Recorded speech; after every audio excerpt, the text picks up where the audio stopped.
Assalamualaikum teman-teman. Halo teman-teman. Perkenalkan, nama saya Bilkis Janatul Naim. Nomor induk mahasiswa 200170006. Program studi Sastra Indonesia jurusan Bahasa dan Sastra Indonesia dan Daerah. Bilkis akan menjelaskan tentang linguistik takmemik. Sebelum itu, yuk teman-teman kita subscribe, like, and comment video ini. Sejarah linguistik takmemik. Pada dasarnya, aliran takmemik yang sebenarnya lahir 1977 yang dipelopori oleh KLPK dan EGPK dengan terbitnya buku Grammatical Analysis. Dari munculnya istilah takmen sampai menjadi nama sebuah aliran linguistik ditempuh jalan yang sangat panjang. Awal tahun. Ciri-ciri linguistik takmemik ada 11. Pertama, setiap struktur terdiri atas takmen-takmen, bersifat elektif, bersifat universal. 3. Hierarki linguistik, tataran pada hierarki gramatikal, slot pada tataran klausa, predikat, kata kerja, ciri etik dan emik, rumus di dalam analisis. Analisis dimulai dari klausa, tidak ada batas antara morfologi dan sintaks. Ciri linguistik yang pertama, takmen adalah bagian dari suatu konstruksi gramatikal yang memiliki 4 macam kelengkapan spesifikasi meliputi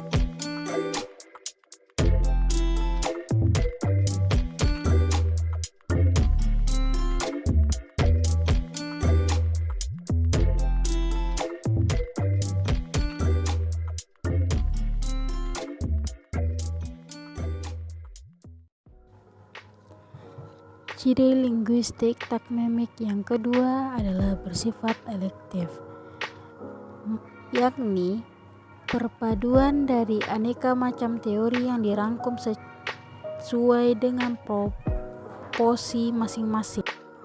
Dalam KBBI, elektif adalah pilihan.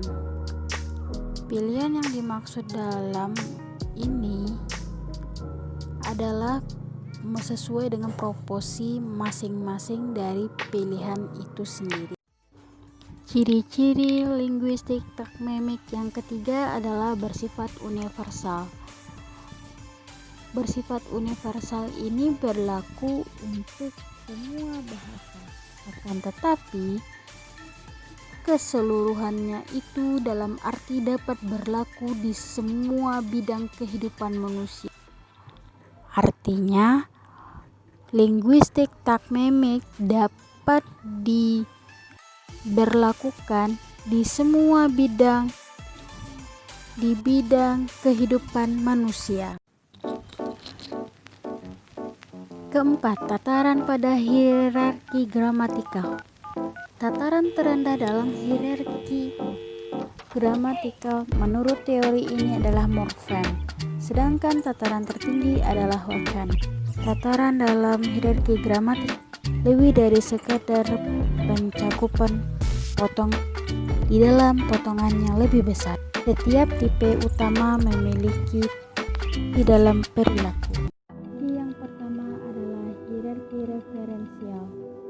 Beberapa unsur baik secara langsung dalam kaitan dengan hierarki referensial maupun secara tidak langsung dalam kaitan dengan makna atau aktivitas perilaku yang berhubungan dengan hierarki tersebut mencakup konsep wicara ditetapkan untuk waktu dan situasi tertentu melalui paraphrase, kemampuan mengatakan hal yang sama dengan cara yang berbeda yang dapat disetujui oleh pendengar dan penutur sebagai konsep yang sama untuk tujuan sementara bersama.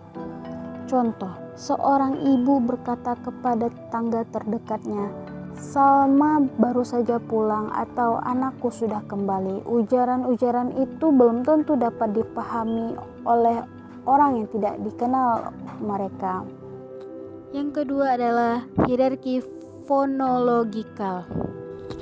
Hierarki fonologikal memiliki fonem sebagai terkecil. Hierarki fonologikal memiliki fonem sebagai kesatuan terkecil dan suku kata, kelompok tekanan, dan sebagainya.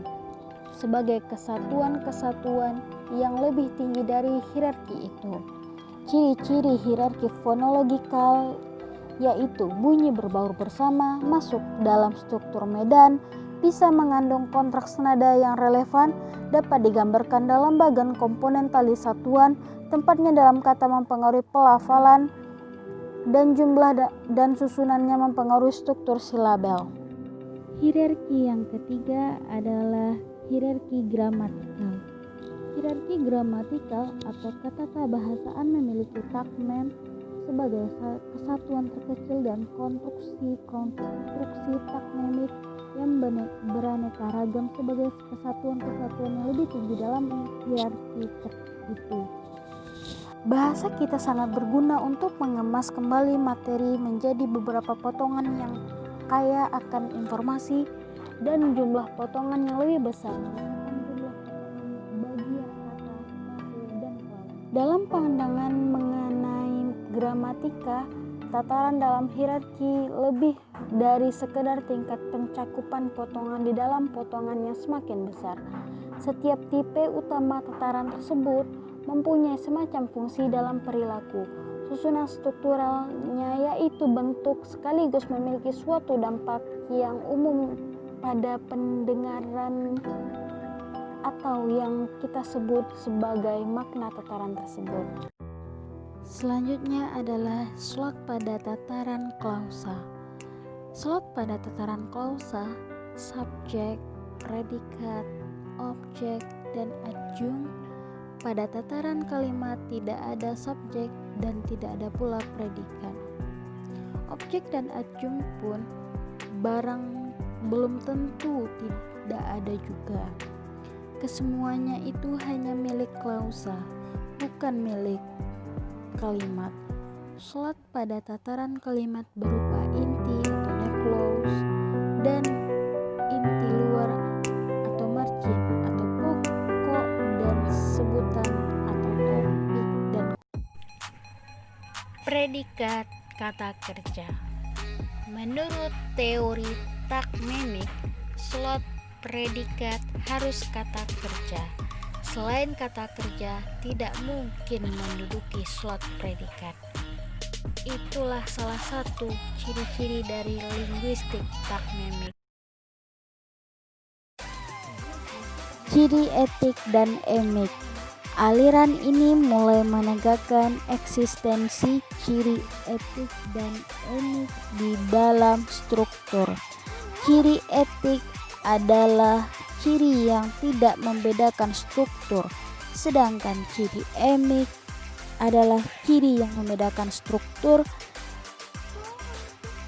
Artinya, etik dan emik dapat dibedakan melalui dilihat dari strukturnya. Selanjutnya, rumus di dalam analisis.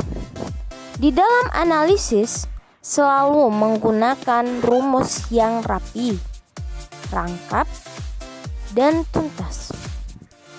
Apabila dipandang perlu, dapat menggunakan diagram pohon. Akan tetapi, cara yang terakhir kurang disukai karena kurang praktis. Analisis dimulai dari klausa.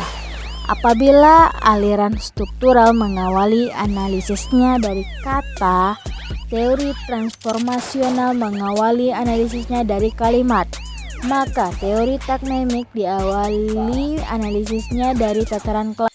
Dengan demikian, tataran klausa kedudukannya sangat penting dalam linguistik takmemik. Tidak ada batasan antara morfologi dan sintaks. Morfologi tercabur menjadi satu hierarki, yaitu hierarki gramatikal yang rentangan levelnya dari morfem sampai dengan wacana. Bahasa kita sangat berguna untuk mengemas kembali materi menjadi beberapa potongan yang kaya akan informasi dan jumlah potongan yang lebih besar. Tokoh linguistik takmemik ada dua generasi, yaitu generasi pertama dan generasi kedua. Adapun penjelasannya sebagai berikut. Generasi pertama dari tokoh linguistik takmemik. Generasi ini sebenarnya belum ada disebut teori takmemik yang sebenarnya. Paling tepat disebut rintisan menuju takmemik. Pada waktu itu kelengkapan spesifikasi ciri takmemik baru ada dua, yaitu slot dan filter kelas saja. Dengan demikian analisis masih agak sederhana. Ahli bahasa yang terlibat pada generasi pertama ini antara lain B. Elson 1962, V. Pickett 1962. Generasi kedua dari tokoh linguistik takmemik. Pada generasi kedua ini, teori takmemik baru mencapai kesempurnaan. Ciri takmemik tidak lagi dua dimensi, melainkan 4 dimensi, yakni slot, kelas, role, dan cohesion.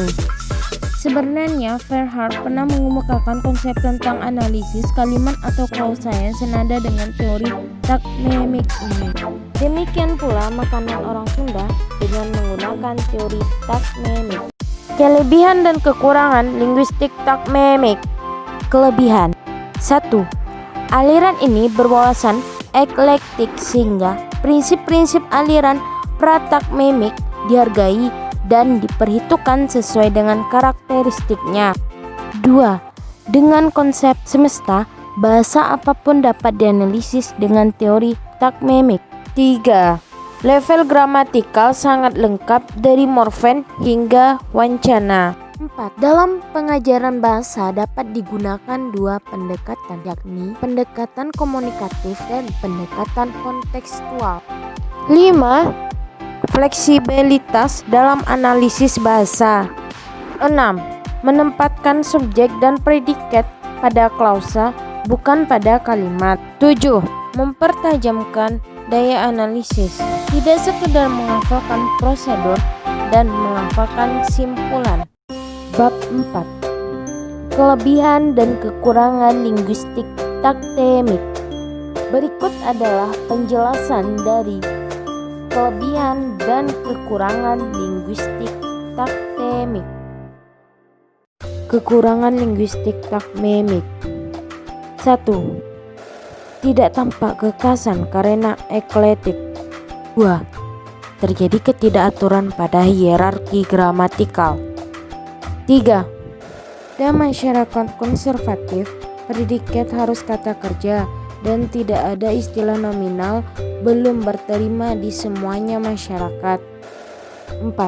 Analisis menggunakan rumus-rumus rumit. Contoh linguistik takmemik.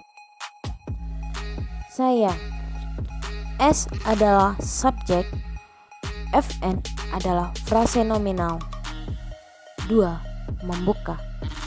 P adalah predikat. Fv adalah frase verbal. Ketiga, jendela. Jendela berisi rumus O, yaitu objek. Fn adalah frase nominal. Sekian dulu ya teman-teman penjelasan dari Bilqis. Insya Allah jika ada waktu dan lain kesempatan Bilqis akan menjelaskan materi yang lain. Wassalamualaikum teman-teman.